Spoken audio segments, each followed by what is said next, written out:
Yes guys, we've got our little pal back in, our little Fiat 500L.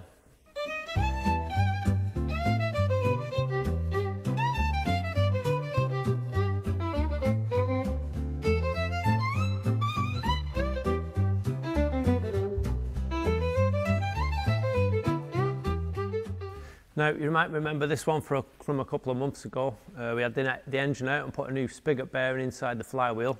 Go and check that video out as well, that's really cool. It's back in now because it's got a very strange brake issue that wasn't apparent last time.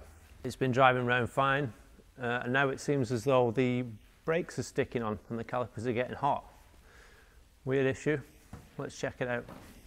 Now the actual issue we're having is after it's been driving along for a while, it feels like the brakes are sticking on and the calipers are actually getting really quite warm. So I think what we'll do, we'll chuck it on the ramp, give the brake a few pumps and see if it's still sticking.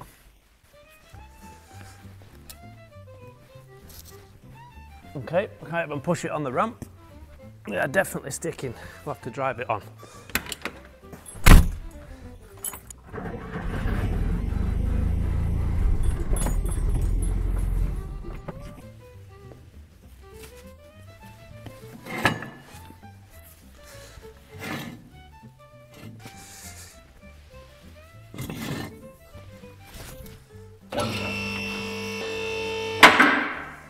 Okay, we're up in the air now.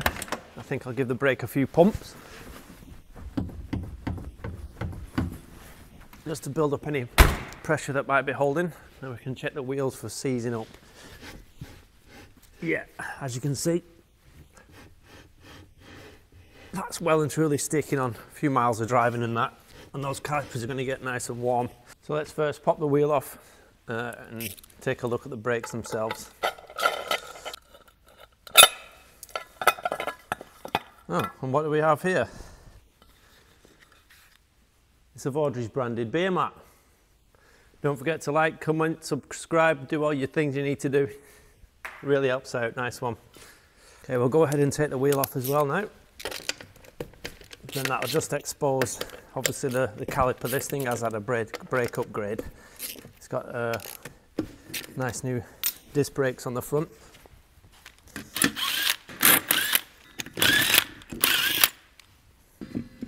We can just remove the wheel to expose the brakes. Now as you can see, it has been stood a little bit. It has been very wet recently, but that'll just come off when the brakes are used again next. So I think what we'll do is obviously pump the brakes a little bit more. It is still stuck fast. There's one or two things that this could be when you got brakes sticking on. It can either obviously be pads sticking inside the caliper. We'll check for that. It could also be the brake flexi itself. Old brake flexis tend to seize up inside and all the fibres go funny, and that holds the pressure as well. So I doubt that that's the case on this one because it has got new brakes and stuff on it as well, and the brake flexi is really quite nice as well. So let's crack the bleed nipple, see if it's holding any pressure. Now we'll just chuck a little rag under it just in case any fluid comes out, but as you can see, we can pop off the brake nipple there using 9mm, and then obviously release it to see if it releases any pressure. Here we go. And as you can see, a lot of fluid just came out of that, so there's definitely holding some pressure. Let's check the brake, see if it's freed off. There's still a little bit of binding, but that's probably just due to the rust and the disc brakes not being used for a while. But as you can see, I can actually turn it by hand now, so there's definitely a build-up of pressure somewhere. We'll lock that back up, pop that back on, and we'll go and find out where it's building up pressure. Now this method of diagnosis can be used on anything, not just this car. Old cars, new cars, the diagnosis process is pretty much the same thing. If you've got brakes sticking on, there's pressure somewhere, there's something sticking. So I think what we'll do next is jump in the car and go and check the brake pedal play. You should always have a little millimetre of play or so before the brake actually engages the piston. So we'll go and check it out inside. Okay, we're diving inside now. We can go and check our actual brake pedal play, see if there is any. No, it doesn't feel like there is actually any free play in it. if you can just see at the back there, this is where the push rod sits. When you press your brake, the little rod pushes into the cylinder, which is behind the firewall there. Now I think what we'll do is pop out the split pin, and we'll take the brake push rod completely out and check its measurement, see why it's sticking.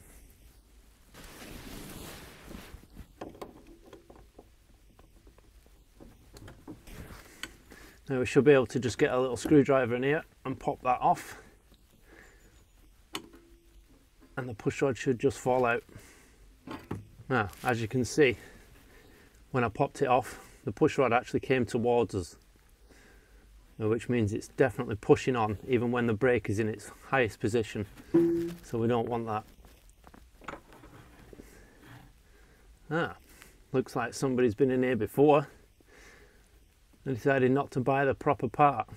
That's just a bolt with a nut stuck on the end of it. Not cool, man. Let's go and check it out. Now, as you can see, we've got our janky brake push rod out of the car, so I think we'll measure the length of it and then check that against what it should be. So that's precisely 70 mil. Let's go and have a look on the computer what it should be. Okay, we just jumped on the computer now. We'll get onto Ricambio International. Get into there. Go into Fiat, Classic Fiat 500 parts, brakes. And we'll go into mechanical and related parts, and we'll have a look, see if there's a push rod, and there we go. So we know that our janky homemade push rod is 70 millimeters long, which is obviously too long. There is one here for 85 millimeters, which is definitely too long. And then there's another one here, which is 65 millimeters. So I'm guessing that's the one we need. Let's get that ordered up, and when it gets here, we'll compare them and see what happens. Cheese. Right, that's the parts coming up. They're in there somewhere. So what we'll do, we'll just check it out. We'll see if the length is any better than the last one.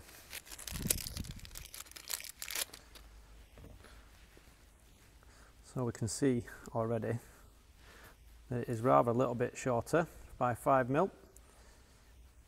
I don't know what somebody was thinking with this. This was only £15 delivered. I don't know why you would make your own out of nuts and bolts when you could just order one on such a lovely car. I don't really see the point in that. And as described online, that is 65 millimeters precisely. Let's go chuck it on and see what happens. Alrighty then, let's put it in. Already it feels a lot better. So obviously get it into the master cylinder itself. Let's see if we can get that thing on. It's pretty tight actually. Who would have thought this would have been so difficult? Let me get some grips. Right, we're coming in with the big guns now. Just pop it on with this.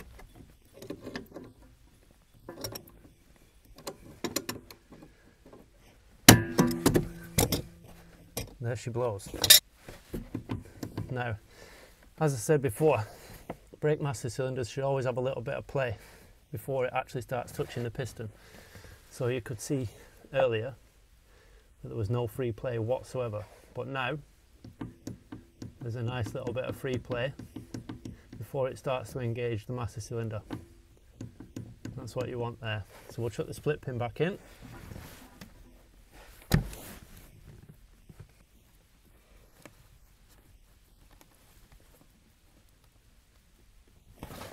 And there we go, back on. Beautiful. Now that the new push rod's on, we'll give it a few pumps like we did last time. And then we'll check for any binding. And it's free as a bird. Fixed. Now that the master cylinder's not binding up, it means that the calipers can release fully. And obviously it's not got any pressure behind it. Like I said, this isn't just for this car, it's for most cars. In fact, all classic cars need a little bit of play in the pedal, so always check your push rod length. And we'll chuck the wheel back on.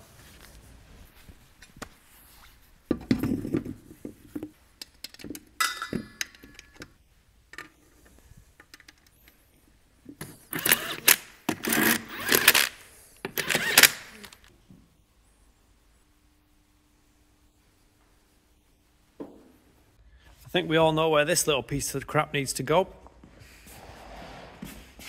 In the bin.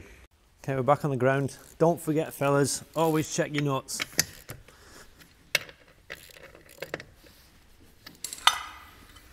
I'll pop the hubcap back on as well. And give her a little nip.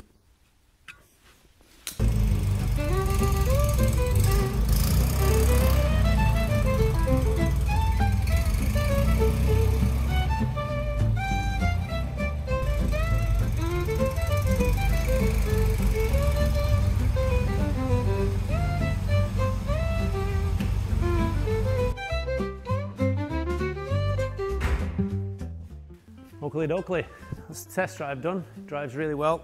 The brake pedal's got definitely a better feel to it now as well because it's actually working. So what I'm going to do, I'm going to jack it up, make sure that the wheels are spinning freely, and we should be good.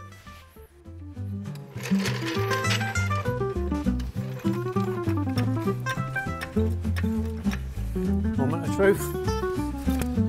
Oh baby. Nice.